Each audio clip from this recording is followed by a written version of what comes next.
game's up, Llewellyn.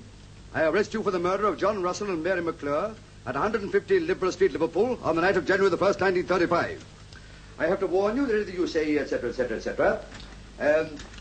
I've been after you for 5 years for this, and I may say that this is a moment that affords me the greatest personal pleasure. Just as I was waiting for the handcuffs... Just a minute, Chief. How many L's are in Llewellyn? 4. But you've only got as far as Llewellyn. I've only got 2 fingers. Now, Mr. Pip never passed you out. I'm blowed if I know. Inspector Blow. Inspector Blow been in? No. Then, throwing caution to the winds, I leapt on him single-handed. Single-handed? Well, go on. You know how to spell single-handed, don't you? Yes, but you weren't single-handed, Chief. I was with you. Well, it's as good as being single-handed. Yes, but it was me that leapt on him. From behind. Look here. Whose life story is this? Yours, Chief. I mean, fair's fair. After all, I've given you the best years of my life, and the only time you've mentioned me up to page 298 was that time when the bulldog tore a piece out of my trousers. Well, that showed you off to advantage, didn't it? Anyway, will this satisfy you? 10 minutes later, help arrived in the shape of Sergeant Bingham, and the Saffron gang was finally rounded up. Thanks, Chief. Not that you did make any difference. Well, now we come to the last chapter. We'll leave that blank for the moment, but we'll head it the 5th column. The 5th column? That's what I said. But you haven't had anything to do with the 5th column? No, but I'm going to. Listen to this. The Minister of Home Security today assured the government that the best brains in Scotland Yard will shortly be engaged to combat the menace of the 5th column in this country. Here, my boy. Inspector Hornley's next case. Yes, but it hasn't even mentioned you, Chief. No, but it says the best brains, and that narrows it down. Now, let's see, there's Jenkins in Yorkshire, Brown in Ireland. That leaves... Morning, Inspector Blow. Good morning. Still working on the life story for Titbits, I see? I thought of a good title for it yesterday. Oh? Yes. Whopping Tales of the Yard. I'll treat that remark with the contempt it deserves. Anything else, Chief? No. There's an unsympathetic influence in the room. Well, I'll just head up the new 5th column chapter, and then I'll leave it at that, eh? 5th column? How does 5th column figure in the fairy tales? It hasn't yet, but it's going to, eh? Oh, and who said you were going to be assigned to the 5th column case? A little dicky bird. Oh, I should bring that little Dicky Bird's neck if I were you, because he's singing the wrong tune. I suppose you think you're going to get the job, eh? Never mind, Hornley. Anyway, how could they waste a man like you on a job like that? Why not? Well, who's going to take care of the bottle parties? Well, I'll practically clean those up, you know that? Yeah, with the exception of the one where Bingham goes every night. Well, he hasn't found any evidence yet. No, but he's found a nice little fan dancer. Ooh. Is that right? No, it's not. Inspector Hornley. Yeah? The commissioner wants you. Oh? He's got half the army high command with him. Has he, though? Oh. Well, I shouldn't worry, Blow, old man. You'll have plenty of time to spare. I'll hand over that little joint for you to clean up. And if you talk to Bingham nicely, he might give you her phone number. Oh, Bingham. Sir? You can leave in that bit about the 5th column. Right you are, Chief. The fact is, this petty scrounging has reached such proportions that it's costing the army thousands a year. What we've got to do is to set an example. If we can catch 1 or 2 of the culprits, it'll have a salutary effect on the others. Ah.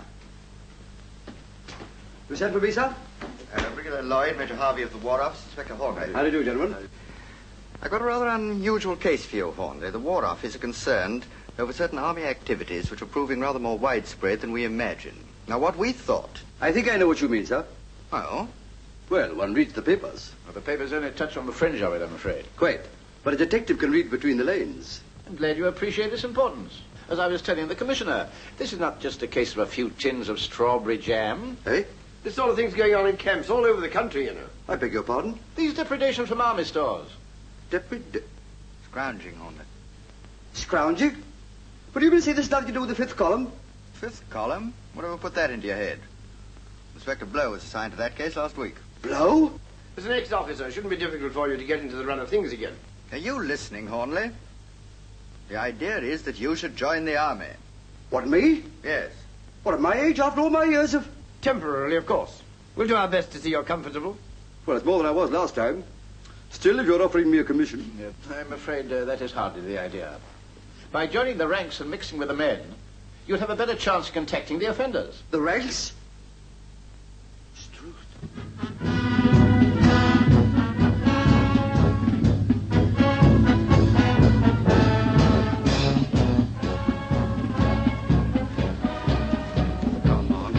Step out. What's the matter with you?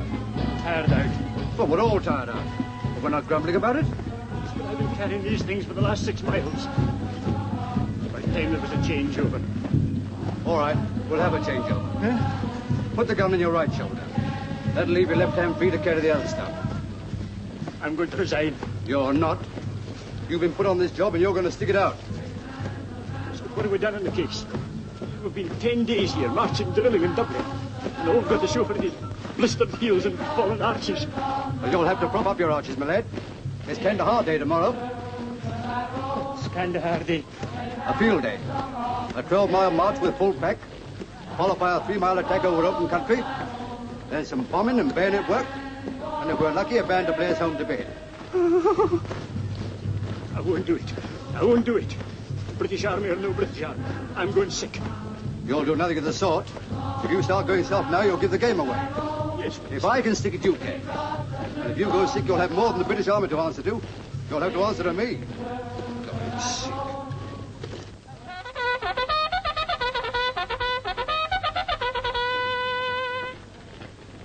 You blokes for the sick parade, pile in here.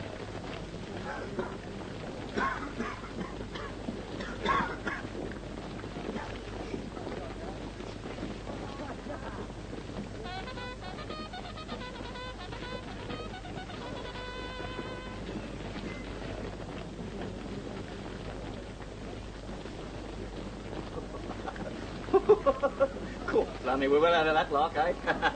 Gold perishing while we're full pack.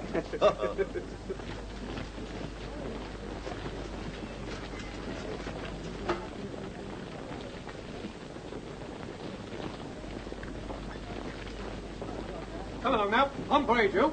Double up. What's the matter? All right. I don't think I feel very well, Sergeant. In fact, I think I'll go sick. You can't go sick now. 7 o'clock in the morning's the time to go sick. Get on parade. Run along now. You heard what the day sergeant said. Private Lee. Coming.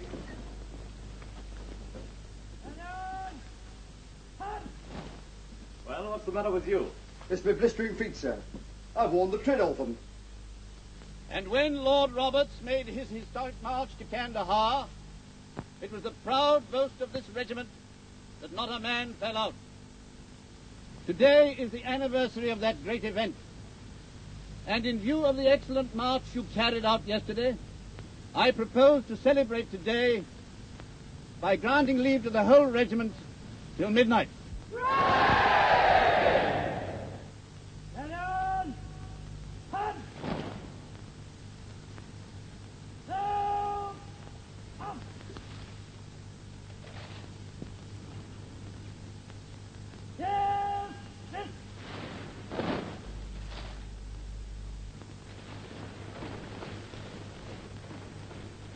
Two beers, please. 2 beers? Yes, I'm having one for a sick friend. Oh, well. Here's one to be going on with. Oh, you're not doing so bad. £1 note on a Friday. Gentleman opinions, eh? What do you think? Well, bookie, perhaps. Certainly not. Suppose now to tell you that I was one of those chaps that scrounge stuff out of army stores and sell it outside. Come on, you're having me on. I said, supposing. You get many of them in here? Can't say I've met anyone. Just wondering. There's a lot of scrounging going on, you know. So I hear. Why they don't do something about it beats me. Perhaps they are. The military police? Not them. All they catch is drunks. Found this stuff littered all over the floor. How much is missing? Can't say yet, but it's all new stuff, though. Only came in yesterday. None of it issued, eh? That should help. Consignment of pants, all sizes. Tin pilchards. Ever had that brand before? No. Hey, what's it got to do with you? Yes, what are you doing here, anyway? Reported for light duty from the medical officer. Then keep your nose out of things that don't concern you. Count up what's left in those cases, and don't make any mistakes. Very good, sir. Blowing sauce. Right. Did you get any time off? After we close, till we open again. Or am I taking a punt and having a watercress tea with me up there?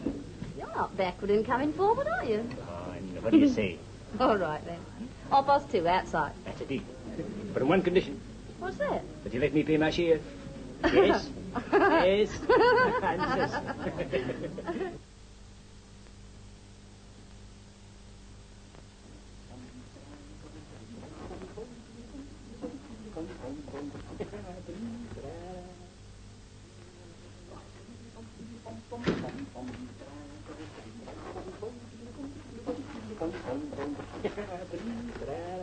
What's bitten you?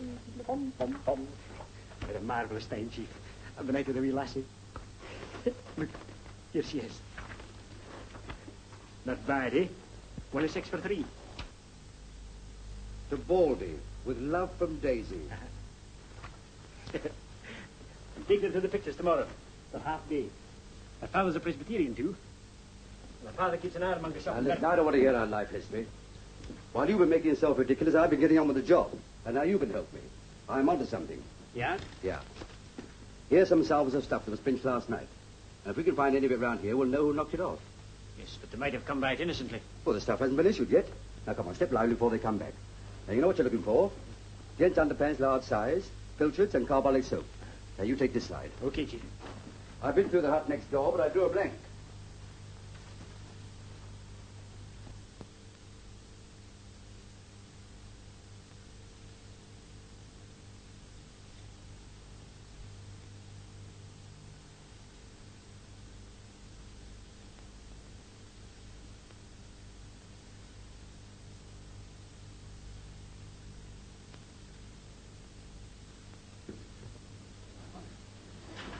It was understood that we were only pretending to do this. Yes, we understood and the colonel understood.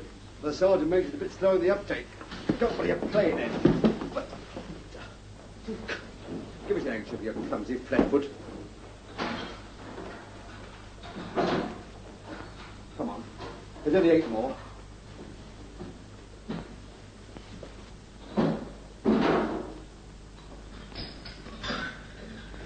Morning, Harley. Still looking for clues, eh? Ooh! Ooh! I always said there were no flies on Hornley, but... Oh, I take all that back now. What are you doing down here? Come away from your clues and I'll tell you. Have you come down here to make trouble? I come down here to see you two. Us? You mean you want us to help you with your case? I do. Why? Because there are certain things, Hornley, of which you have special knowledge. Well, I never expected you to admit that, Blow. We knew they'd get into a mess as soon as we left the yard. What's your difficulty? We're very busy, you know. Yes, I can appreciate that. Well, we discovered that information is being coded to Germany. Well, nothing unusual in that, is there? Shortwave transmitter, I suppose. Yes, and what is more, we've discovered the code. And now all that's missing is the shortwave transmitter and the blokes who are running it. That's right, but unfortunately they never broadcast from the same place twice. What do you want us to do? Consult the stars for you? No, I'm not interested in your usual methods of solving crime. What I want to know is how they got hold of a certain piece of information when there were only half a dozen people in the know. Well? And you were 2 of them. Us? Yes, listen to this. Among other interesting items broadcast to Germany last night was this tidbit.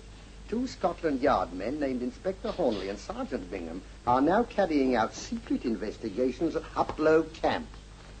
What do you mean to say it's been sent back to Germany? It has, and I want to know who's been doing the unveiling. Now, look here, Blow, let's get this straight. Are you accusing me of a breach of confidence? I'm not accusing you of anything. I'm just making inquiries. Well, it amounts to the same thing. If anybody's been talking, it's certainly not me.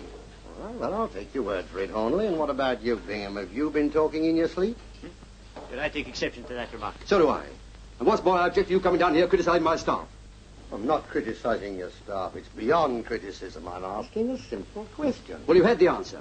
Just because some brass head shoots off his mouth in his club, you try to pin it on Bingham. He's worked for me for 15 years, and I know that he's incapable of doing such a thing.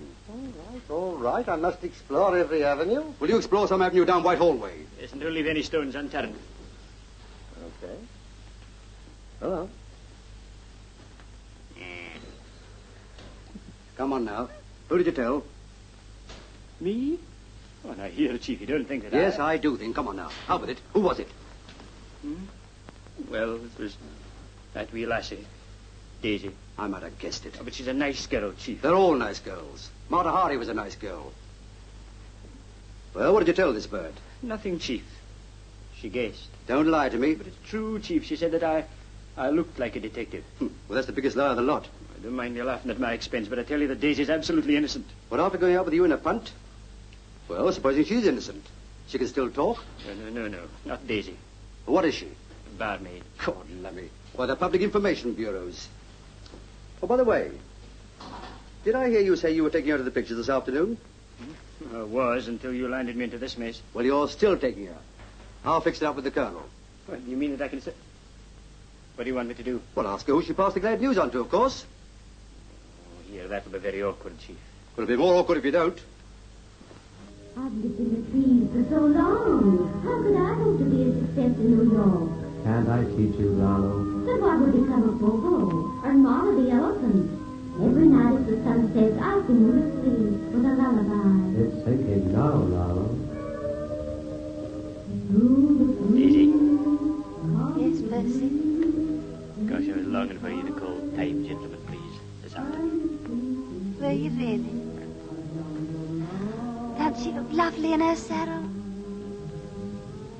Not half as lovely as you'd look at one, Daisy. Think so?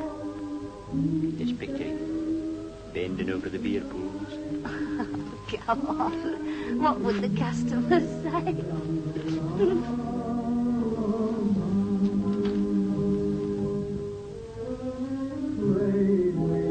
Daisy, What? remember when I told you yesterday about me and another chap boarding the vehicle from Scotland Yard? Well, You didn't kind of mention it to anybody, did you? of course I didn't. Hey, what are you getting at? Nothing, Daisy. I know you're not the sort to chatter, but... Well, somebody's been talking. Are you hinting that I've been speaking out of turn? I didn't say you, I said somebody. Well, you meant me. Here, little order, please. You've got no right to go making suggestions like that. Let me tell you, I've got enough to do in my job without gossiping. Yes, I know that, Daisy. But you might have passed it on innocent like. I did not. Here, turn it up, will you? You're not in the bar of the Rose and Crown now, you know.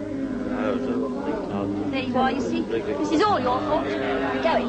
Why? Now, you take your hands off me, you insulting beast. Let's get out of here. Quiet. What's going on along here? Don't blame me, blame him. Hey, you. Come on out. Don't want none of that there here. I assure you there's been none of that. Come on, you heard what he said. You're a perfect nuisance. We'll be cut right out. Your monkey tricks again. Can I help it if my sister becomes hysterical? Oh, come on. Now.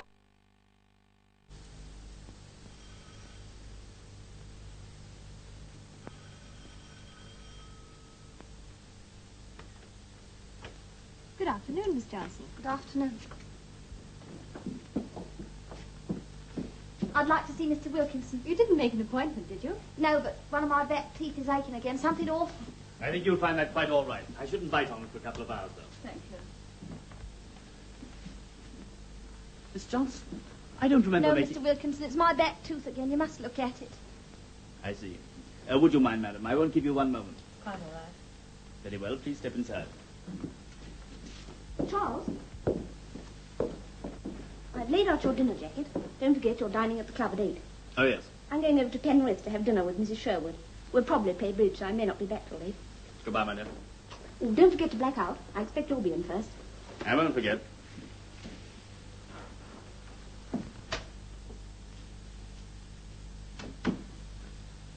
Why have you come here today? Your next appointment was Tuesday. Do you want that girl to suspect? I had to come. He's rumbled. Who? That yard man, Bingham, that I was telling you about. Did you pass it on? Of course. Well, they found out somehow. He questioned me this afternoon and said someone had been talking. Phew, I'm scared stiff. Where is he now? I left him in the pictures. You sure he didn't follow you? Positive. What am I going to do? Supposing they come and question me? Deny everything. They've no evidence. And don't come here again. I'll contact you as soon as it blows over. Yes, but... Now, look here. Pull yourself together. There's nothing to be afraid of. Come on. It often aches like that after filling, you know. It'll be quite all right tomorrow, believe me. I hope so.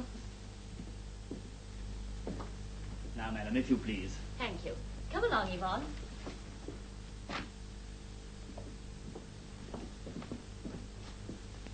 It's nearly 6 o'clock. Have I an appointment with this gentleman? No, sir, but he was anxious to wait on the off chance of seeing you. My bridge work needs overhauling. And I wondered if... I'm sorry, I'm afraid I can't manage it now. My hours are 3 to 6, and I have an engagement this evening. Well, perhaps I could come back later. I'm sorry. My engagement is for the whole evening. Besides, I never see patients out of hours. Oh, if that's your attitude, I'll take my business elsewhere. There are plenty of other dentists in the town who'll be only too glad to do a little bridge work after 6 o'clock. Good day to you, sir.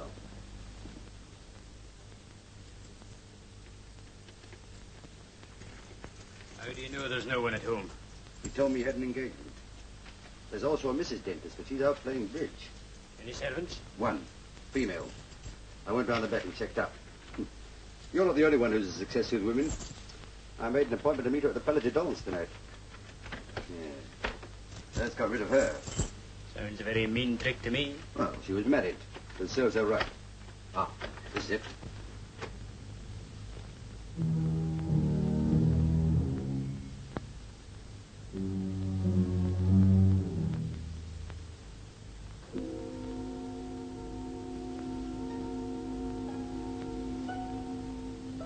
That's surgery. Now let's see what's over here.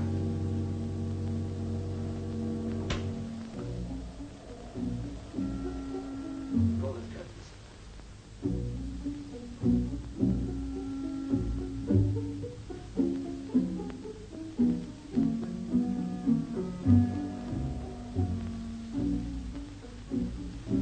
There's his appointment book. We'll have a look at that. Still don't see why you should suspect Daisy just because you got toothache when she left me. I agree it'd be a natural emotion. What's her surname? Johnson. Johnston. And you shut your mouth off to her yesterday lunchtime. But she couldn't have seen him yesterday. She was on the river with me until 5 o'clock. And at 5:30 she visits the dentist. Look for yourself. Every time she sees you, she rushes straight to the dentist. Any number of ways of explaining that, Chief. There's only two I know of. Either she's what I think she is, or the way you kiss her knocks their teeth in. Yeah. She was here twice last week. Once the week before. 3 times the week before that. Yes, a fellow called Weatherby sees the company often, too. And Mrs. Crofter. There's your Daisy again. Supposing you're right. You can't prove anything with that book. Well, we might find something in that safe to tie up with it. What safe? Over there. The twin lock Hector. Easy. That'll be a burglar alarm wire running around the rim. Cut it.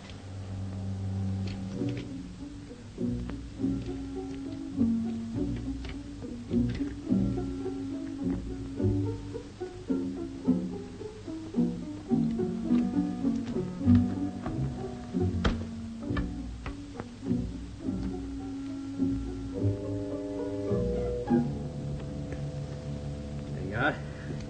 That little fellow won't talk. Here comes him, you cut the wrong wire. The doorbell. The dentist. Maybe he's forgotten his key. Why should he ring? He knows there's nobody at home. Here, go and see who it is. But suppose... Go on, go on, go on. Go on.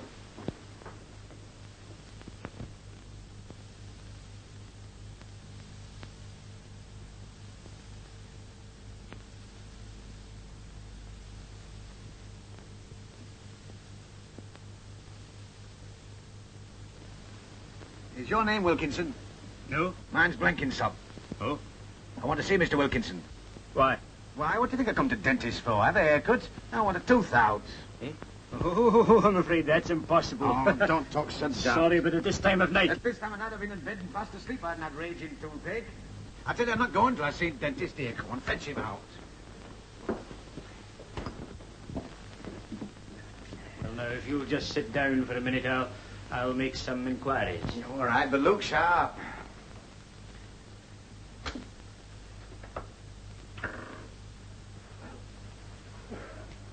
It's a patient, Chief.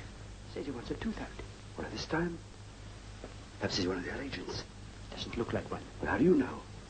Take him in the surgery and pump him. How? Well, say that you're Wilkinson's assistant. That you're in his confidence. Yes, but I think he really does want a tooth out. Well, you never know. Perhaps he's bluffing.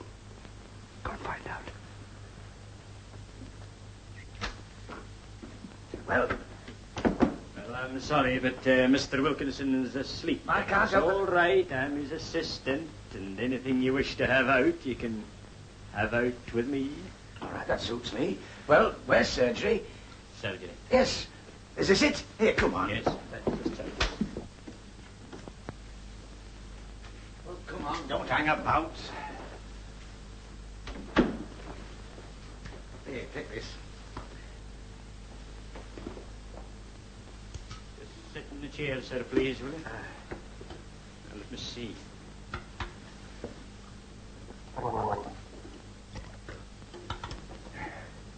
Nice evening, isn't it? Fine for getting shortwave broadcasts. I don't want any shortwave broadcasts, and I don't care if it's raining cats and dogs. I want this tooth out. Let me say that I enjoy Mr. Wilkinson's full confidence. Well, I'm very glad to hear it. Shall I open my mouth now? Yes, certainly. You can tell me anything you want.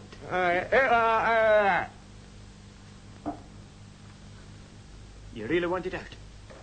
Hey, what's the matter with you? You non-compass mentis or something? You've been here before, haven't you? What's that got to do with it? Well, we just make it a rule only to attend to regular customers after closing time. Oh, dash it all, do you think I'm going to suffer all night for your silly rules? Here, are you going to take it out, or do I have to take it out of you? Your mind's made up. Oh, it's dawned on you. Right, just wait there a minute, please. Where are you off to now? Oh, what is this, a dentist or a madhouse? Here, are you going to take this thing out? All right, it's coming out. Just a minute. Which tooth did you say it was again? Hmm?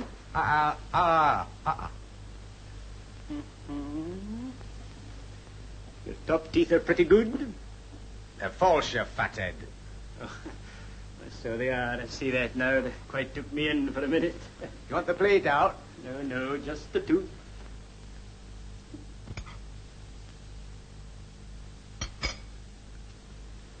Right.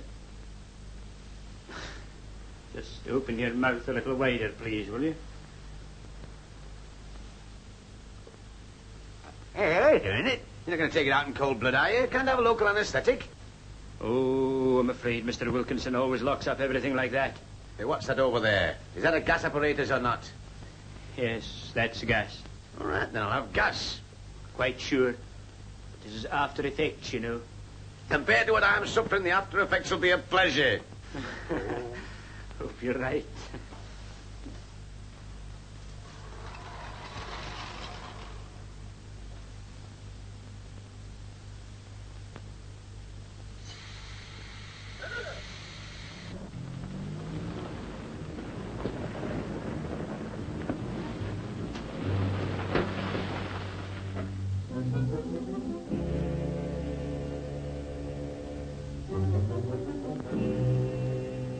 Now what's to do?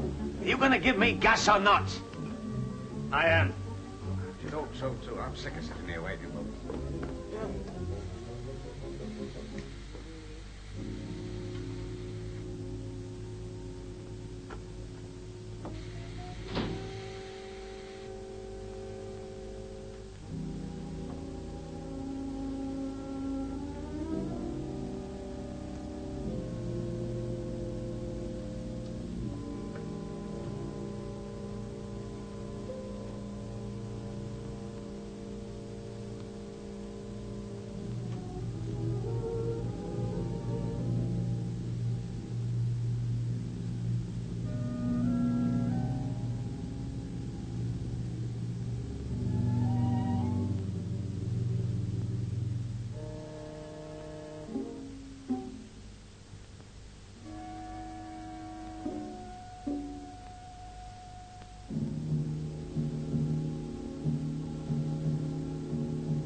Must have cracked my jaw.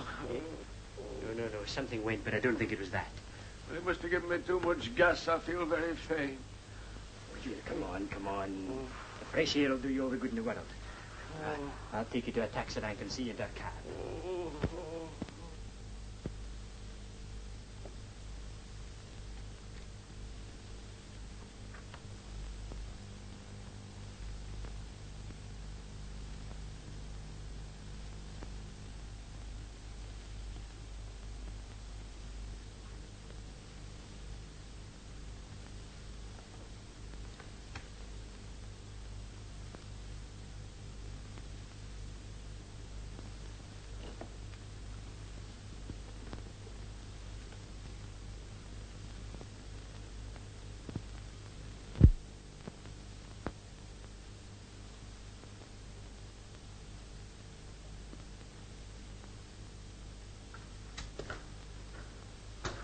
Luigi.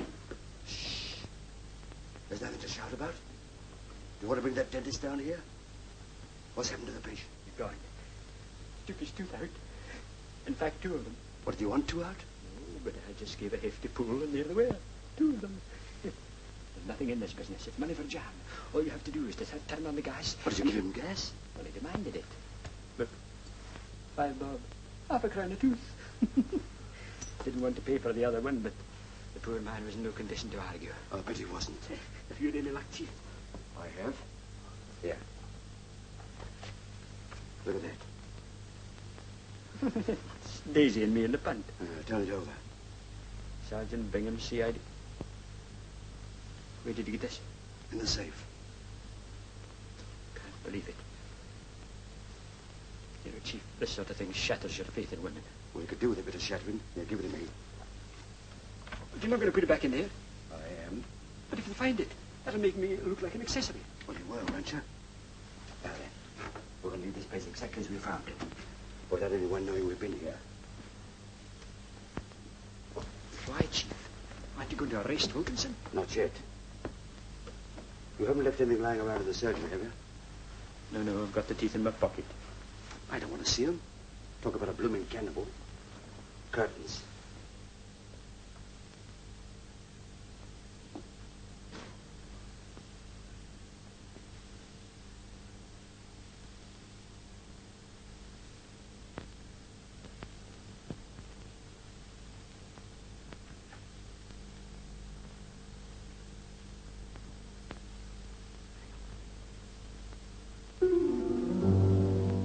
Roseby Granny, you've left the light on.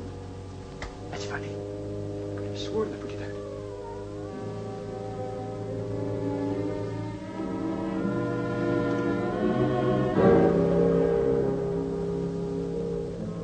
Struth, what have you done now? It can't be my patient, Chief. Oh, it's going to be.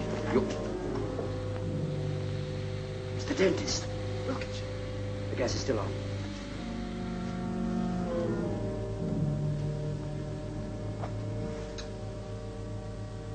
He's a gunner. Dead. This is awful. But I was here just a few minutes ago. Must have happened when you were seeing your patient off, obviously. Must have found out that we were here, decided he couldn't face it, and come down and gassed himself. I'd better phone the local police. Wait a minute. Look at these. One shoe is laced across the usual way. On the other shoe, the top three holes are laced crisscross. You can put your own construction on that, I suppose. Well, no man laced his shoes different ways. Someone else put that shoe on his foot. Why? I don't know yet. But whoever did it may be still in the house. Wait here.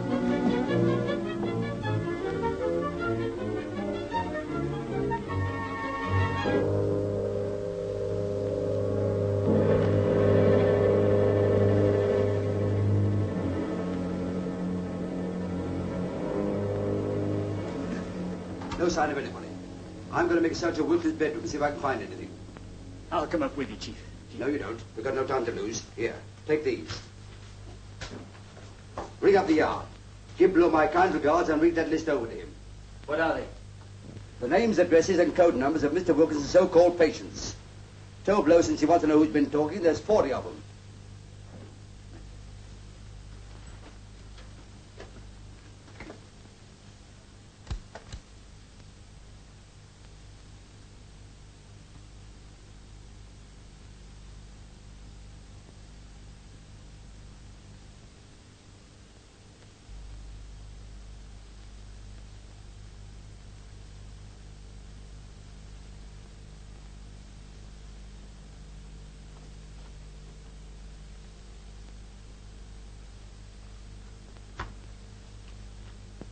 Sorry for the delay, Sergeant. Inspector Blowe's just gone out.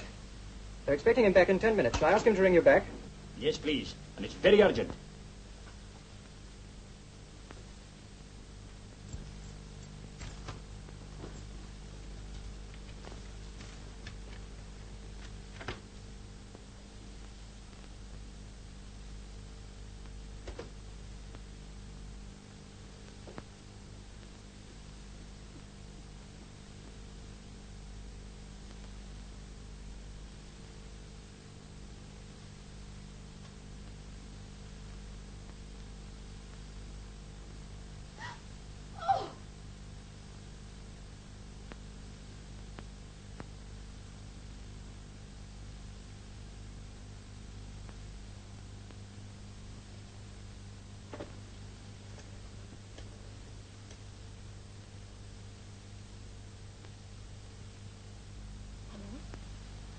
Who's that? This is Mrs. Wilkinson speaking. I want to speak to Dr. Kerbishley at once, please.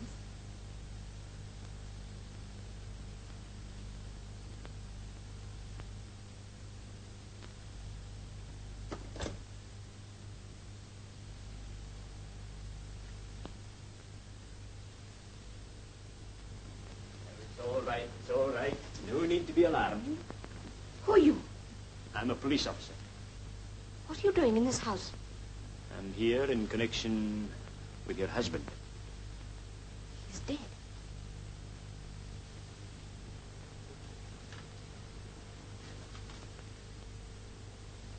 That's right. You just sit down quietly for a few minutes. I can imagine how you're feeling. Can you? I wonder. I should be awfully upset, shouldn't I? Aren't you? No. You are Mrs. Wilkinson? Yes. But we weren't what is called a happily married couple. You found out that he was a... Yes. I told him he'd get caught sooner or later. It was no use. They had some sort of hold on him. Who are they? I don't know. I shouldn't have known anything except that I found a letter of his. What did you do? I taxed him with it, and he flew into a rage and struck me. You did? Yes. Oh, that was nothing unusual. I said I'd go to the police, and he threatened to shoot me. What could I do? What would you have done? I really don't know. It's very awkward for you. Could I have a cigarette, Inspector, please? Why, certainly, certainly. Now, I'm afraid I've got to ask you just a few questions. You're not going to be brutal to me, are you? Oh, no, that will hardly be necessary. But they'll expect a statement, and just as a mere matter of formality. Oh, yes, of course. Well, I shan't attempt to hide anything from you. Thank you. Well, now, do you know what part your husband had in this organization? None. But I'm sure it couldn't have been a very important one. I'm afraid you're wrong there, my dear, Mrs. Wilkinson. As a matter of fact, I'm quite sure you are. Well, what makes you say that? Well, I have here the names and addresses of 40 of his patients, whom I have every reason to believe supplied him regularly with information. But I can't believe it. Are you positive of that? I found it in a book in his safe. But if he's as important as all that, why did he take his own life? He didn't. Somebody else took it. He was murdered. Oh. Here, Mrs. Wilkinson. What's the matter? Oh, pull yourself together. There. Mrs. Oh, God, that water's...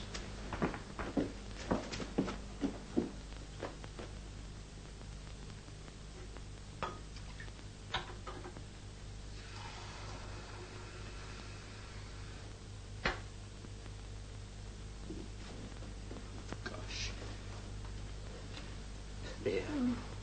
That's better now, isn't it? Here, drink this. I'm sorry. I'm sorry. It's all right. You'll be feeling better in a minute. I can't stay the night here alone, Inspector. Well, I'm afraid I'm on duty. But I've got a sister who lives just round the corner. Couldn't I spend the night with her? I'm sorry. I can't allow that. I promise I wouldn't move from there. Well, no, you wouldn't. And if it rested with me, I'd let you do it like a shot.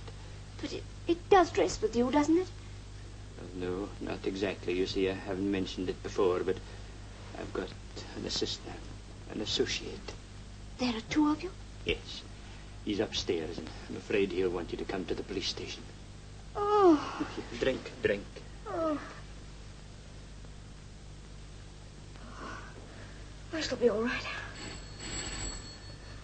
Oh, you answer it, Inspector. Don't worry about me.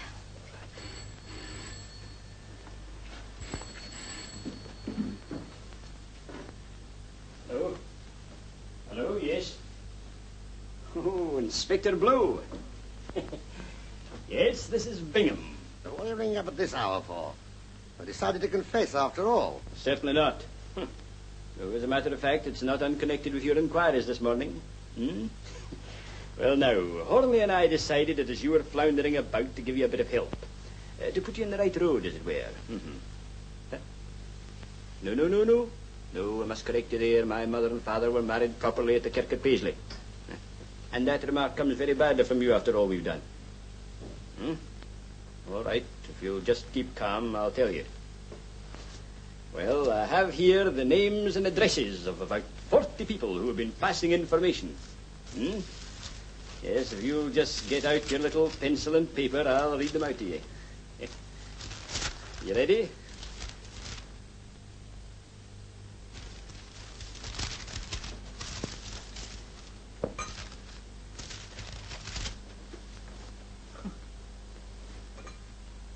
Just a minute, Blow. I think I've got a hold of the wrong piece of paper or something.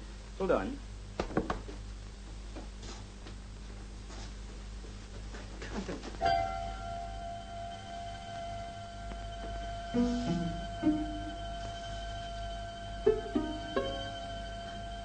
Mrs. Wilkinson. Mrs. Wilkinson. Mrs.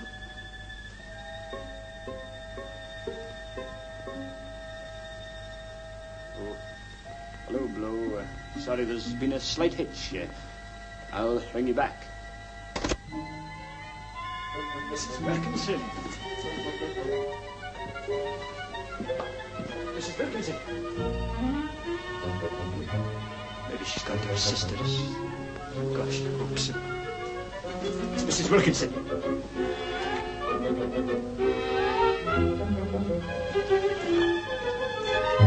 Mrs. Wilkinson.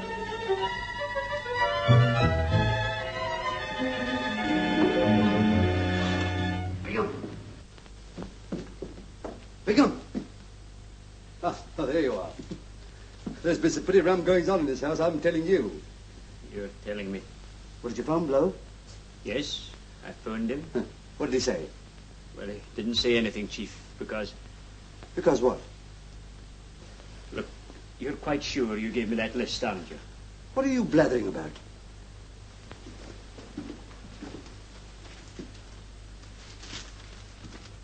That's all I've got, Chief. There's nothing on it. Look here. What the blaze have you been doing while I've been upstairs? Had it in my hand when I first phoned Blow. Well, go on. Well, he wasn't in, and so I put it back in my pocket. I know it was there when she came in, because... She? Mrs. Wilkinson. So she's here? Well, she was here. Was? Yes. I'm afraid she's gone to... Gone where? Just through that French window. Look here, are you drunk as well as incapable?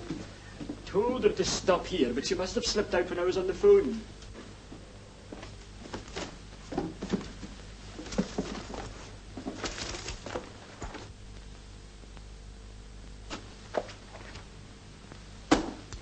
She's pinched the evidence.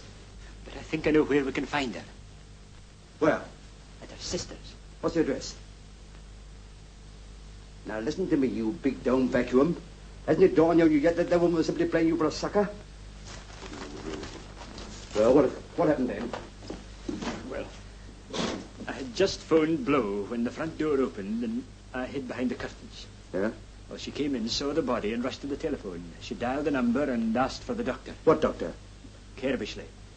Or maybe Carbishley. And then? Well, she must have seen me behind the curtains because she screamed. So I stepped out. And what did she tell you? That her husband was a spy and that he used to beat her. Yeah, and you sympathized with her? Well, in a way. Good, lummy. The woman hasn't been a widow 5 minutes, but she's fair game to you. Then I suppose you told her about that list. I did mention it.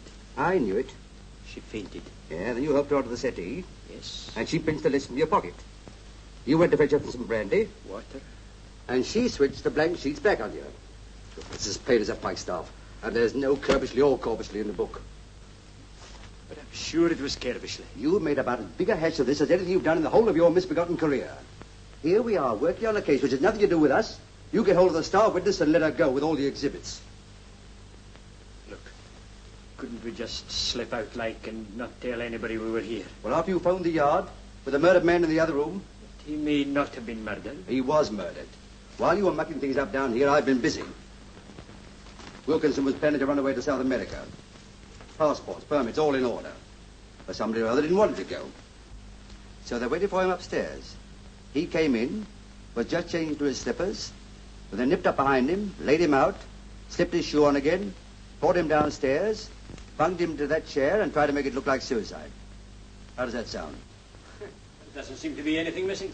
No, except the clue to the murderer, that list of agents, and Mrs. Wilkinson. Apart from that, it's all sewn up. Well, I suppose there's nothing else to do but hand it over to Blow and we go back to the gents' underpants. Now, look here, I don't want to hear that defeatist talk. We're going to search this house from cellar to roof. Now, go on, you start outside. I'll start in here. And if there's a whiff of a clue, we'll smell it out.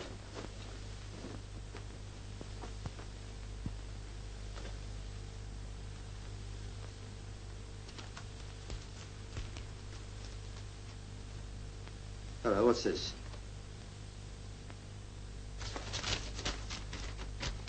March the 12th. No address. My dear Wilkinson, I am sorry to hear you propose taking a holiday. I feel strongly that a journey would not be good for your health at the present moment. I must therefore urge you to cancel it. Yours, A.K. Sounds like a letter from his doctor. Sounds like. Of course it is. A.K. Kerbishley. The doctor she rang up. Yeah, and it doesn't exist. At least not in the phone book. He might be in another district, Chief. He might. But this letter was posted at Upper Ellingford. And that's in this phone area. So that doesn't help. Continuation sheet. Now, who uses continuation sheets? Offices? Yeah, it doesn't look like office paper to me. No, more like hotel stuff. How many printers would there be at Upper Ellingford? There can't be many. It's only a market town. Good. Well, we're going to knock them up. There may be only half a dozen printers in the town, but a more bad-tempered lot I never saw. You can't expect them to dance for joy when you get them up out of their beds in the middle of the night. Don't feel very happy myself. Dragging a man from his rest at 3 in the morning to rake through a lot of notepaper. I ought to be compensated for this. Oh, well, it's not your paper. Yes, it is. Oh? Yes, I printed it for the Westgate Manor Hotel. Westgate Manor Hotel, eh? Yeah, I told you it was hotel paper. Yes, it's the same, all right. Of course it's the same. I printed him a brochure at the same time. Now you can clear out and I'll go back to my rest. I sympathize with you. Terms in season. Hello, it's a fishing hotel. Yeah, pretty posh from the prices. Bingham, we're going to get up early in the morning. Eh? We're taking a fishing holiday. It's time we got our hooks into something. Well, thank you very much, sir. You're welcome.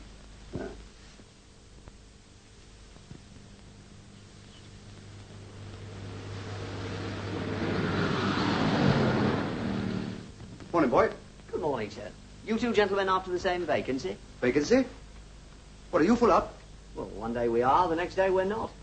If I had my way, I'd give them mistresses and stop all this chopping and changing. Hey, what about our luggage? You brought your luggage with you? Optimists, aren't you? You don't look very busy. No, we're not now. They're all out on a paper chase. You did say paper chase. Yes. Got me up at 6:30 this morning. It's this new Mr. Rolfe's idea. He started all these capers. Mr. Jenkins was much more sensible, but he joined up 3 weeks ago along with Mr. Smart, the science master. I tell you, there have been so many changes here since the war started, I can't keep pace with them. You wait in here. But I might as well tell you, you're not the only ones after this history master's job. There's another old bloke in there already. So it's not a hotel anymore. They've evacuated a blooming school here. You know, Chief, I didn't like to mention it before, but, well, I never did think much of that clue of yours. For once in a way, you were right. Cable College, Muswell Hill, London. Notice the prefects. All prefects must be responsible for the blackout of the dormitories. Dr. Alfred Curbishley, headmaster. A.K. We thought it was a medical doctor she rang up last night. But it was this fellow, a doctor of literature or something. This puts a new face on it, as the Duchess said when she had her dial lifted. Yes, but I still don't see anything very sinister in that. Well, it hasn't occurred to you, I suppose, that a woman who's just found her husband dead doesn't rush to ring up a schoolmaster? Yes, it is a bit peculiar. Now, this is where you earn your oats, my lad. Put that luggage back into the car and drive down to the town. Put up at the local hotel and find out all you can about the doctor. It's a small place and they're bound to know everybody's business. What about you, Chief? Somebody's bound to ask what you're doing here. Oh, I'll say I'm a new boy who's a bit backward. Now, go on, off you go. Don't forget, if there's a barmaid there, when she pours out your beer, don't pour out your soul.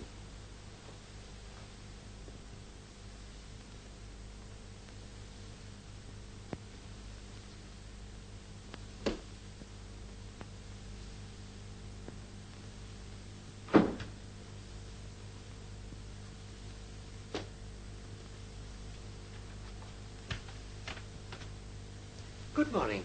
Good morning. Are you an applicant? Yes. So am I. Really? My name's Mackenzie. Professor Alec Mackenzie. How do you do? My name is Nuttall. Horace Nuttall. How do you do? You may have heard of Mackenzie's History of Europe for schools. Oh, yes, of course. I wrote it. Really? You haven't actually met Dr. Curbishley yet, I take it? No, but I rather fancy that's just a formality. Ah, well, I suppose there's no objection to my waiting. No, not in the least. If it isn't a rude question, what was your last school? Borstal. Boston. Oh, yes. Boston. I beg your pardon. Borstal? Yeah, but isn't that a penitentiary? Yes. But surely a qualification for a master at Borstal would hardly be a recommendation to this school. On the contrary, my dear sir. I'm just the man for this school. Why? But they mentioned it in the advertisement, didn't they? The school times gave me to understand that this was an establishment for the sons of gentlemen. Was that what they said there were sons of? Well, I hope I'm not here under any misapprehension. Well, it's not as bad as Borstal, if that's what you mean. As a matter of fact, they frequently send their good conduct lads here. But you seriously tell me this is a corrective school? Well, didn't you know? I certainly did not. Oh, there's nothing to be worried about, my dear Professor. You may find it a trifle alarming for the first 2 years, but you get used to it. Well, bless my soul, look who's here. If it isn't young Bingham. Now, there's a fine example of the good conduct lads they sent here. Oh, but they shouldn't let him have a knife. Why not? Well, he's a nice enough lad, but he has fits of violence. As a matter of fact, I remember once at Borstal, he attacked the carpentry instructor with a chisel. Good heavens. You see... Oh, I'm sorry, sir. I didn't know there was anyone in here. That's quite all right, my boy. What do you want? A book, sir. A book? Yes, sir. Help yourself, my son. Thank you, sir. Excuse me, sir. Oh, let me help you. This one? Yes, please, sir. There we are. Thank you, sir. Not at all. All this greatly perturbs me. Hey, you! Hey! Give me that back. And don't forget you do anything like that again. Young rascal. What's happened? Have you missed anything? I beg your pardon? This is yours, isn't it? That's my watch. Good gracious me. Ah, well, boys will be boys, you know. Do you mean that he actually... Oh, this is dreadful. Well, you get used to that sort of thing here, you know. Used to it? That's why you're mistaken. I wouldn't teach in this class of school for any consideration whatever. What, you don't mean to say you're going to turn it up? Yes, I am. Oh, and I'm very grateful to you for enlightening me. Cheerio.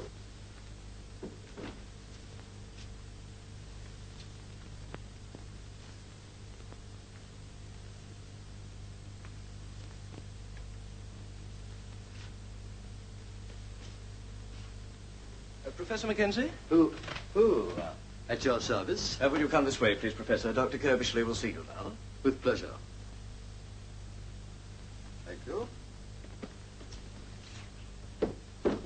pleased to have you here, Professor. Weston, the last man, was rather old-fashioned in his methods. Oh, really? Well, you won't find anything like that about me. Professor Mackenzie, sir. Dr. Kirby. How do you do, Professor? Welcome to Gable College. How do you do? You'll find us in strange surroundings, but tempora mutanta, nos et mutama in illis. Yes, very apt. Please sit down. Yes. I feel very honored that a man of your scholastic reputation should consider my little establishment worthy of his services. Not at all, not at all. How long were you at Hartborough? Now, let me see now. It must be what? 15 years, yippee. I see it says 20, huh? 20, was it? Oh, time does play. Dr. Swan speaks of you in the most glowing terms. Yes, we got on very well together. I was very fond of the old Swan. Well, I don't think we need discuss it any further. It seems most satisfactory to me. I take it the salary I mentioned in my letter is acceptable to you? Under the circumstances, yes. Oh, there is just one other thing, and it's rather important. Can you start at once? Oh, absolutely. As a matter of fact, I've got my luggage with me. Really? Well, that removes that obstacle. Right. Well, I think you'll find it very pleasant here, Professor. Eh, Mr. Jennings? Oh, yes, indeed, sir. I'm sure I shall. It will be an honor to have you teaching with us, Professor. Hello, yes, Dr. Kirbishley speaking. Who? Well, I'm afraid I can't discuss it now. I'm engaged. I'll send you a school prospectus. But I must see you. I've been trying to get you since last night. Just a minute. Well, I think that's all for the moment, Professor. Mr. Jennings will show you to your study. This way, please, Professor.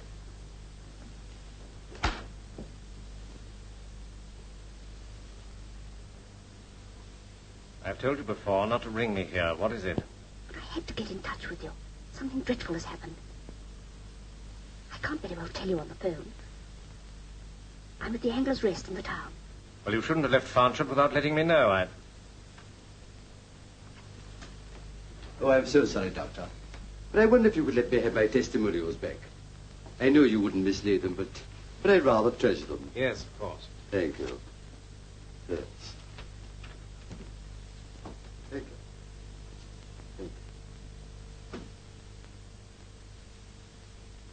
You must realize it's impossible to talk now. I'll be down there at 9 this evening. Until then, stay in your room. Goodbye.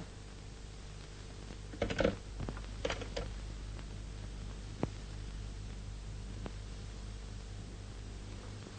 I have number 8, please?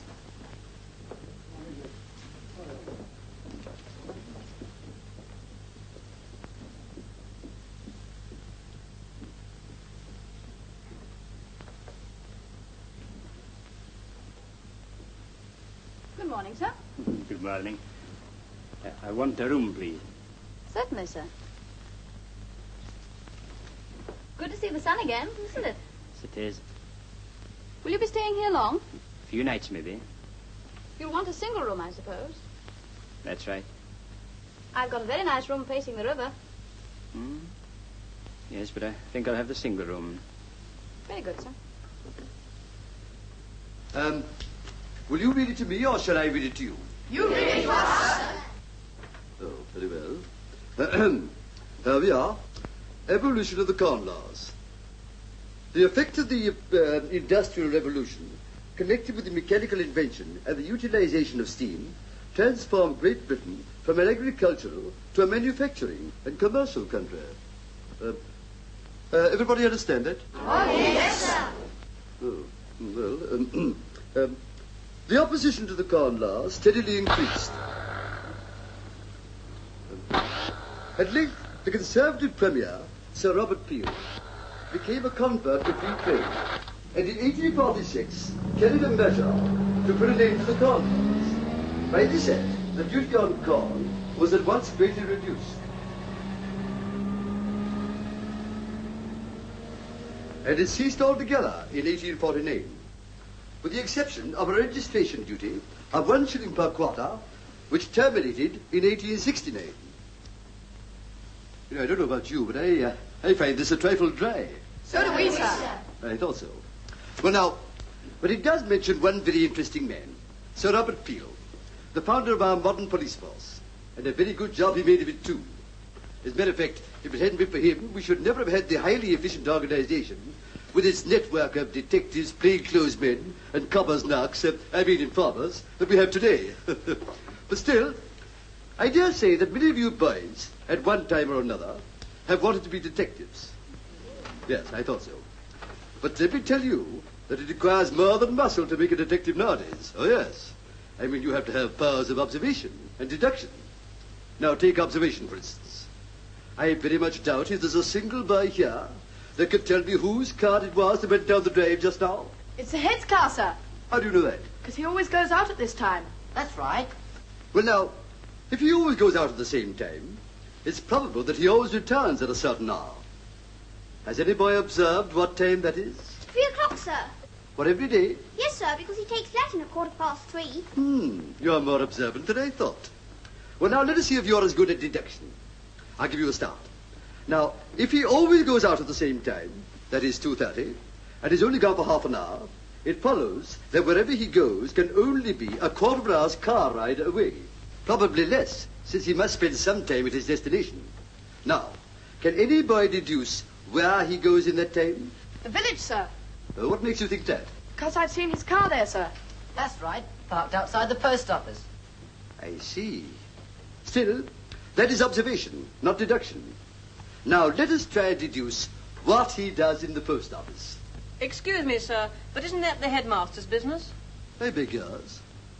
Am I to take that as being tantamount to a rebuff? Well, sir, I really meant that... Don't apologize. You're quite right, my boy. It's no concern of us what he does in the post office. So as a quid pro quo, if I take my nose out of the headmaster's business, perhaps you'll stick yours in that book and read from where we left off. What they're doing is they're butting in on a case that doesn't concern them. My case. If you're right, I shall have something to say to Inspector Hornley and Sergeant Bingham. Laying down on this job without my permission. They better have a pretty good reason for this. Hello. Oh, is that you, Chief? Well, I've stumbled across something very interesting. No. It's nothing to do with the scrounging case, but... Well, yes, I know, Chief, but... Yes, Chief. How much would your pension be worth if you retired tomorrow? I don't know. Why? Well, you better start working it out. Yes, that's quite true, Chief, but... But, Chief... That's my last word. And I don't want any arguments. So you can just take the first train straight back to London. Murdered? Who's been murdered? Says that dentist didn't commit suicide. Now, have you any clue as to who's the murderer? You know? Then why didn't you arrest him? Now, that's got nothing to do with it. I told you before, that's Blow's case. And tell him I resent his interference. Who's talking to him, you or me? Oh, you, sir. Very well, then. Don't interrupt. Registered letter? What registered letter? A registered letter is posted every day to 121 Wessex Street, London. And I want to find out what is going on there. Tell them we think it's the headquarters of the whole outfit. Now, look here. What with 2 of them jabbering at one end of the line and you hissing in my ear, it'd be quicker if I went to London after all. Wessex Street is SW1, you know. Now, don't you shove your oar in. 4 policemen is enough on one line without the help of the post office. No, Chief. Lord, let me... No. Now, all I want you to do is to get somebody competent to watch 121 Wessex Street until the registered letter arrives, and then pounce and catch the lot of them. And afterwards, ask them to ring up Bingham at Allingford 69, and I'll bag the murderer. Fine. Good night, Chief. Ooh. I could do with a drink after that. What about the post office? Well, it's a bit late at night, but since it's been such an exciting day, I think I'll have a small whiskey and soda. Bingham, order 2 a small whiskey, will you? I'll have a double. Hello, miss. Ask the waiter to send up 2 double whiskies and 1 small one. Sam, 1 whiskey and 2 doubles for number 2. Right. Oh, and find out what they want to eat.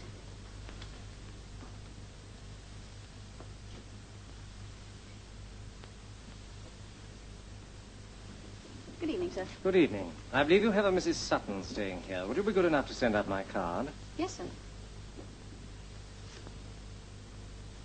Sam, take that card to number 8 on your way up, will you?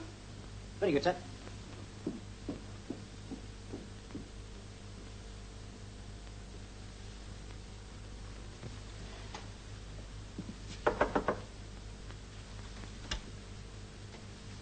Gentleman downstairs handed that in, miss. Oh, thank you.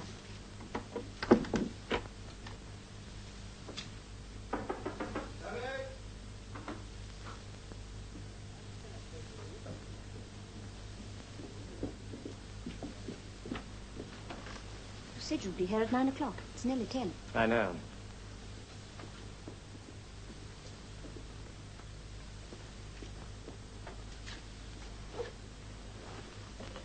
It's Carlson. He's dead. I know. He was murdered.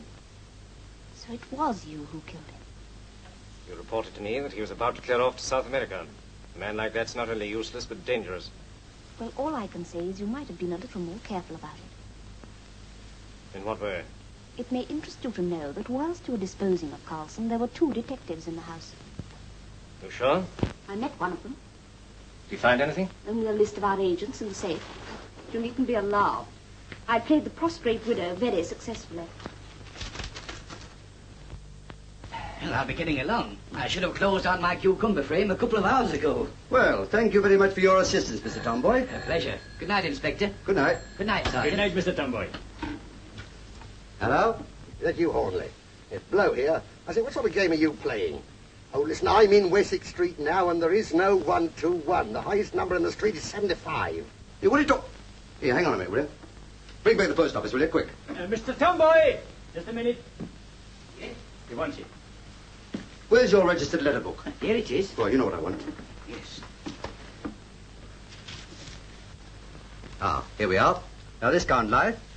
I've got the post office registered letter book here. Now, there's been a registered letter sent to Mr. E. Knight, 121 Wessex Street, practically every day for 3 months. I suppose you can count up to 121? And I don't want any insults. You asked for someone to check up on this, and I've done it. Yes, but I asked for somebody competent. We are competent at the yard since you left, and I'm telling you there's no 121 Wessex Street, and there won't be till they pull down the houses of Parliament and make the street a bit longer. And why on earth don't you stick to your strawberry jam instead of... Hello. Oh. There's no such place as 121 Wessex Street. But he sends a letter there every day. There's no such place, I tell you. But why would you send a letter to a place that isn't there? It doesn't make sense. But look, 121 Wessex Street, written by my own hand. Well, I don't care if you wrote it with your elbow. There are only 75 houses in Wessex Street, and 121 isn't one of them. But if registered letters are not delivered, they come back to me. And you never had any of them back? Never. That's why I say if it's take written that there... away. Now, that letter was handed in your post office this afternoon. Now, where would it be at this moment? In a sealed bag at Northbury, waiting for the night mail. Where does the bag join the train? Lancaster? No, about 10 miles before that, it's caught up by the automatic arm. Where does the night mail start from? Carlisle. What time? 10:45. 10:05. Brigham, we're going to Carlisle. What about the luggage, Chief? Leave it.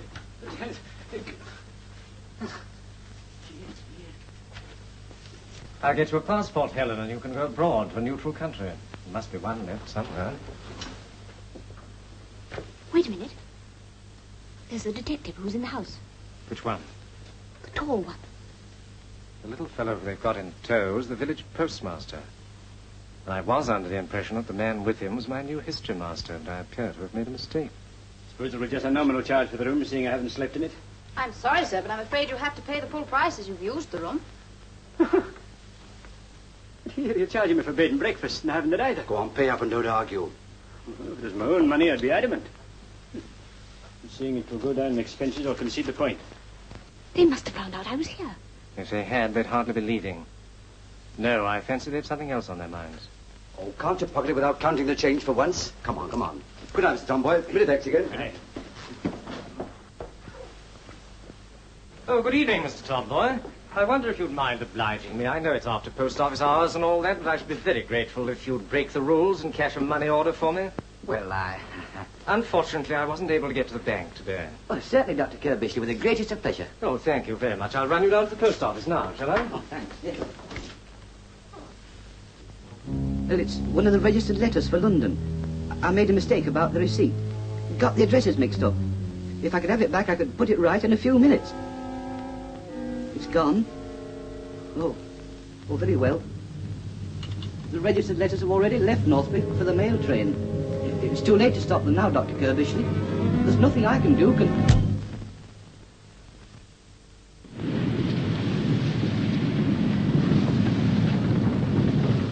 no reason to suspect any of your sorters, have you, Joe? No. Of course, I can't say for certain. We keep getting new ones on as the young uns are called up. But it wouldn't surprise anybody if somebody new came on tonight. I don't follow you, Inspector. For me, for instance. Sorting isn't an easy job, you know. It's years before you're any good at it. Well, you're short-handed and I'm no good at it. You can keep telling me so. Say you're going to give me the sack in the morning. That'll fool them. It might work, Joe.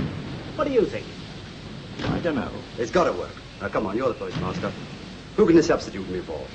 When's your run con due for the call-up? Any day. Well, if we can stop him before he gets here, we can tell the rest he's had it. What about me? Can't I be a sorter too? No, you can't. You're going to be what you've always been, a passenger. Hello. Send George in here, will you please? Runcorn's been called up. He'll take his place. Evening all. Job's the name. He hasn't been on sorting for 5 years. 7. But he'll be as good as some of you, I hope. Train's coming in now. Look lively there. Very late for dinner, John. That's all right.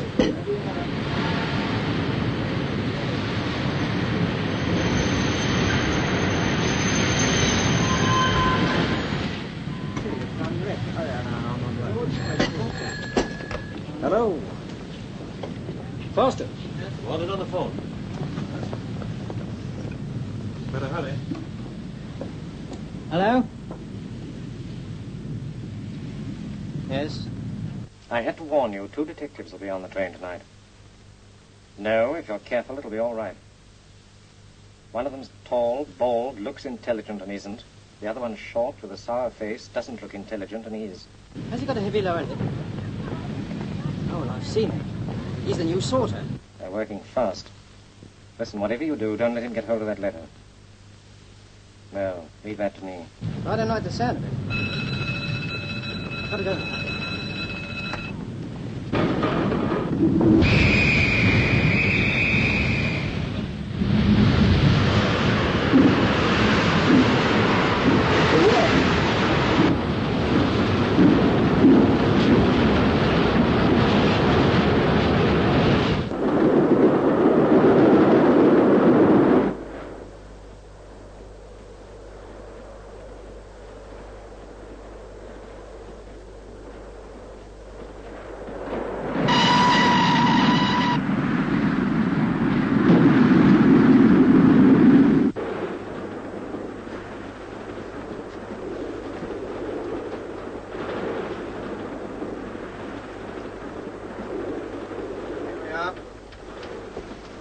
Registered.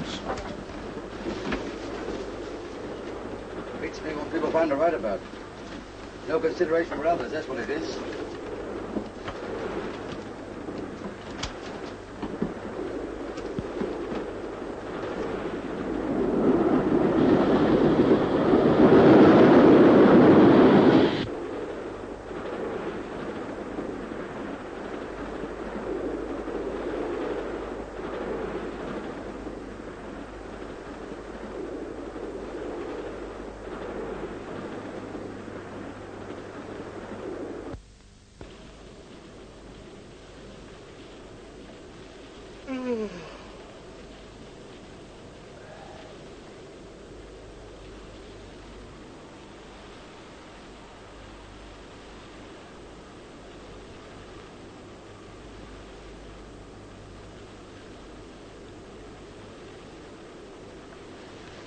You? What are you doing here? Good evening, Sergeant. Perhaps I should introduce myself. I'm the principal of your colleague's school. It was smart of you both to discover that I posted a registered letter this afternoon and to catch the train at Carlisle. But I've an idea. The inspector won't find that letter. Oh? Why not? Because you're going to write him a little note and ask him to come along here and see me first. And you think I'd fall for a thing like that, eh? Well, I'm hoping to persuade John. Suppose you know it's a very serious thing to point a gun at me like that. For you or for us? For you, of course. I know all about you. You've both got to answer a few questions. I'm sorry, Sergeant, but as a schoolmaster, I prefer to put the questions. And at the moment, I'm asking you to write that note to Hornley. You think I'd do that? I should if I were you. Over my dead body. Isn't that rather an unfortunate way of putting it? I think we can avoid that unpleasantness for the moment. Helen, would you mind relieving the sergeant of his wallet? Careful, Sergeant. I'll throw caution to the winds in a minute. That'll be very foolish of you. And his fountain pen, please. What are you going to do? I spent a considerable period of my youth practicing the art of forgery or suffering the penalties for it. Helen, would you mind? I imagine we shall find an example of your handwriting on your identity card.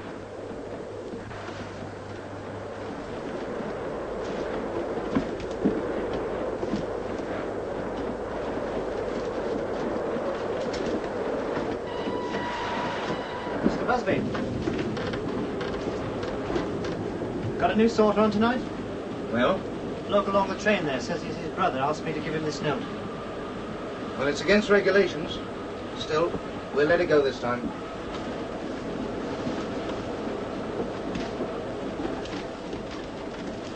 You're still on that lot? Well, let me tell you, if everybody here worked at the speed you're going, this post will arrive in about 3 years' time. Here. Talk about a nagger. I'll soon be at home with my wife.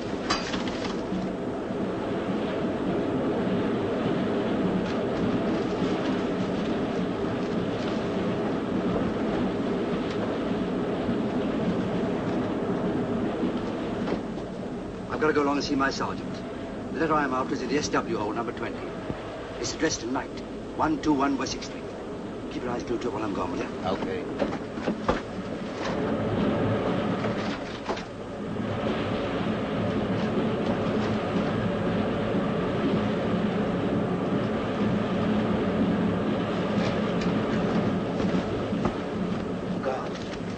I'm a CID man. I wonder if you go in that next compartment and examine the tickets. Certainly, sir.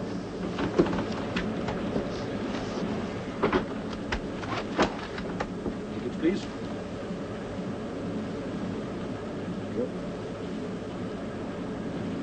What tickets, sir, please? I don't think I've got mine on me. Inspector, I think I'll come with you. I think I've got yours, Edward. Thank you, madam. Thank you, sir. There you are, dear. Who's in there? Tall, bald-headed gentleman, sir. Looks rather pale. Yeah, anybody else? A well-dressed man with a long nose and a red-headed woman. Rather pretty. Aha. Thank you very much. Anything else I can do for you, sir? No, not just now, thank you. Very good, sir.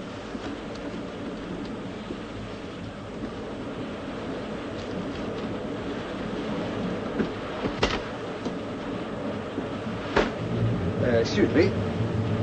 What's he think he's doing?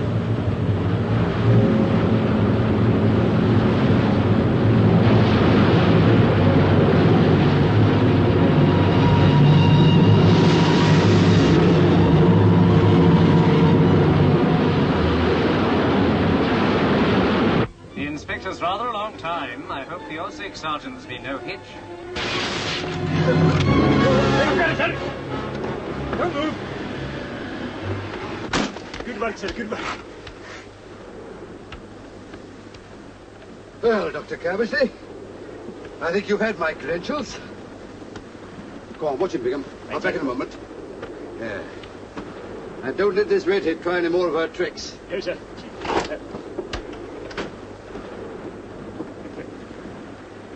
It's just an example of the way we work, you know. Now I'll have my fountain pen back. Yeah, Corporal. Look out those two. It's what is known as a matter of national importance. All right, Inspector. But I ain't a corporal. Well, you will be. Come along, Bingham. I may need your help. So long, Doctor. See you later.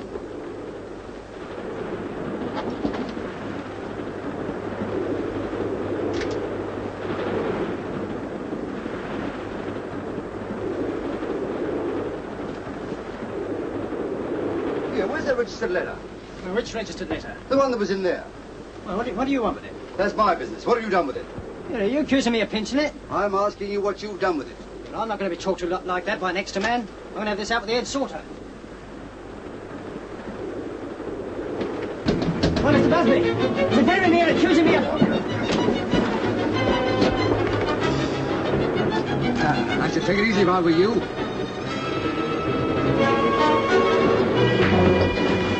All right, fellas. We're from Scotland Yard. This is Inspector Hornley of the CID. Look out at him, will you? He's a fifth columnist. Come on, out of it.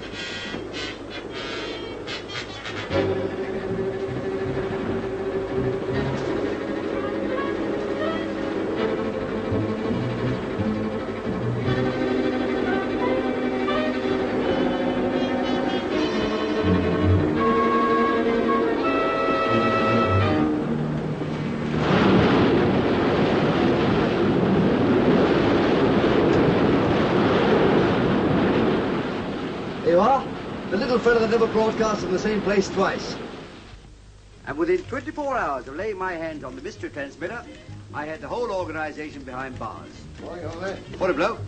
Still on the last chapter? Making the most of it, I suppose. I am. Oh, I mentioned that you had some connection with the case. Oh. Yes, you still haven't mentioned my connection with it. Well, I haven't finished yet. In conclusion, I would like to pay tribute to a man without whose help I could never have achieved this coup. Mr. Tomboy, the postmaster of Upper Allingford. Now, look here, Chief. I've given you the best years of my life. Hello? Oh, bonus, sir. Commissioner for you, bloke. Morning, Chief. The Hornley's on the scrounging case, sir? Since when? Oh. What? Me at my age? That's right. Suppose I'll get a commission. No, private. Very good, sir. And don't think this is a penny job, blow, old man. I mean, this isn't just a case of a few tins of strawberry jam. No, it's costing the country $1,000 a year. And here's a few clues to be going on with. 1 pair of gents' underpanties large size, 1 tin of pilchards, and 1 bar of carbolic soda.